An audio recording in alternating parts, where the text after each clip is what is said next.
Okusinziira kwa lipoota ey'ebyokwerinda ey'omwaka oguwedde 2024 yalaga ng'omuliro ogwakwata ebizimbe gweyongera n'ebitundu 13.8 ku buli 100 okusinga ku gw'omwaka 2023 ng'emisango gyava ku 1,104 okutuuka ku 2,280 ng'abantu abawererako ddala be baakosebwa n'abalala okufiirwa obulamu bwabwe. Bw'abadde akulembeddemu okubangula abakozi aba kampuni y'amafuta aga Texo ku lwa Uganda Fire Brigade ne Soka Fire Protection, Muhindo Lazarus ategeezezza nga embeera y'omuliro okukwata era ne gusaanyaawo ebintu gamba ng'amaduuka, amayumba awamu n'ebirala bwe tasaanye kubeerawo kubanga ezzanye emabega. Wano Muhindo wasinzidde n'abangula abazikiza omuliro ku mitendera gye bayitamu awamu n'okweyambisa obuuma obumanyiddwa nga fire extinguishers. Not always do not enter the building or affected area for any reason until it has been declared safe. Do not risk using elevators, lifts or conveyors during evacuation. The pressure gauge, then we have the safety what?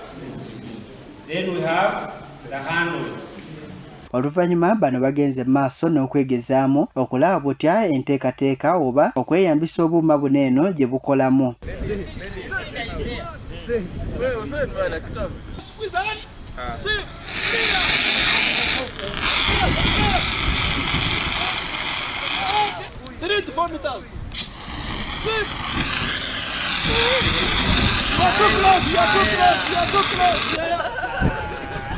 Muhindo asinzidde wano n'asaba ab'amakampuni ag'enjawulo okubeera beegendereza ku biyinza okuviirako omuliro basobole okubyewala era bawone okusaanawo kw'ebintu byabwe. Leero ekisookera ddala tulina okumanya omuliro kiki ekisobola guleeta, biki ebirina okubeerawo omuliro okutandika, oxygen zino empewo ze tussa then ne heat, nti tulina okuyiga ne tubimanya nti kino kisobola kuleeta omuliro. Alex Sekayiza akulira kampuni ya Soka Fire Protection agamba amakampuni nga kwotadde ne ziwoofiisi nnyingi zisaanye okubeera n'obuuma obuzikiza omuliro nga bwe wabaawo embeera yonna basobola okugwezikiriza. Ongeza okubiriza abantu bonna bajjumbire okuteeka ebyuma ebizikiza omuliro ku mirimu gyabwe, mu offices, amasomero gonna, obutale bajjumbire okukozesa okugula ebyuma ebyo babiteekemu,